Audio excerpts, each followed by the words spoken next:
កញ្ញាឡុងកុនធាបច្ចុប្បន្នកំពុងជាប់ពន្ធនាគារនៅខេត្តព្រះវិហារក្នុងសំណុំរឿងរួមគំនិតក្បត់ដែលអង្គការជាតិនិងអន្តរជាតិមើលឃើញថាជាការរំលោភសិទ្ធិធ្ងន់ធ្ងរកុនធាមានអាយុ28ឆ្នាំកើតនៅភូមិខែលជ័យឃុំអូស្វាយស្រុកកំពង់សៀមខេត្តកំពង់ចាមកញ្ញាគឺជាកូនច្បងក្នុងចំណោមបងប្អូនបង្កើតចំនួន5នាក់ដែលមានគ្រួសារជាកសិករហើយមានជីវភាពលំបាកដោយសារតែគ្រួសារក្រីក្រហើយម្ដាយជាស្ត្រីមេម៉ាយត្រូវរ៉ាប់រងចិញ្ចឹមកូននៅក្នុងបន្ទុកគ្រួសារតែម្នាក់ឯងគុនធាបានខិតខំរៀនសូត្ររហូតប្រឡងជាប់ជាគ្រូបង្រៀននៅសាលាបឋមសិក្សាអូកាប់មន់ខេត្តកំពង់ចាមកាលពីឆ្នាំ2017កញ្ញាឡុងគុនធាបំពេញតួនាទីជាគ្រូបង្រៀនអស់រយៈពេលពេញ1ឆ្នាំកញ្ញាក៏សម្រេចចិត្តបោះបង់អាជីពជាគ្រូបង្រៀនដោយងាកមកធ្វើជាសកម្មជនចលនាមេដាធម្មជាតិវិញកាលពីឆ្នាំ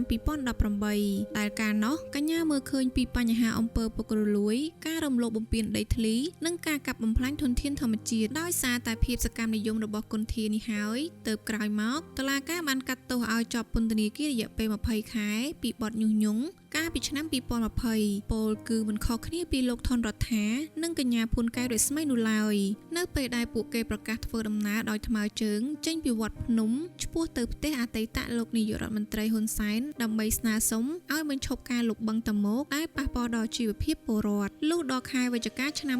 2021តុលាការបានដោះលែងឲ្យកញ្ញានៅក្រៅឃុំបណ្ដោះអាសន្នបន្ទាប់ពីជាប់ពន្ធនាគាររយៈពេល14ខែក្នុងពេលអនុវត្តទោសនៅក្នុងពន្ធនាគារនោះតុលាការបានបន្ថែមបទចោទមួយទៀតគឺបទរួមគំនិតក្បត់ក្រៅតែជាសកម្មជនបកឋានចូលរួមទាមទារយុត្តិធម៌សង្គមគុនធាក៏ជានិស្សិតសិក្សាផ្នែកច្បាប់ឆ្នាំទី3ម្នាក់នៅសាកលវិទ្យាល័យជាតិគ្រប់គ្រងផងដែរប៉ុន្តែបំណងប្រាថ្នាចង់បញ្ចប់ថ្នាក់បរិញ្ញាបត្រច្បាប់របស់គុនធានៅមិនទាន់បានសម្រេចនៅឡើយពោលគឺនៅថ្ងៃទី2ខែកក្កដាឆ្នាំ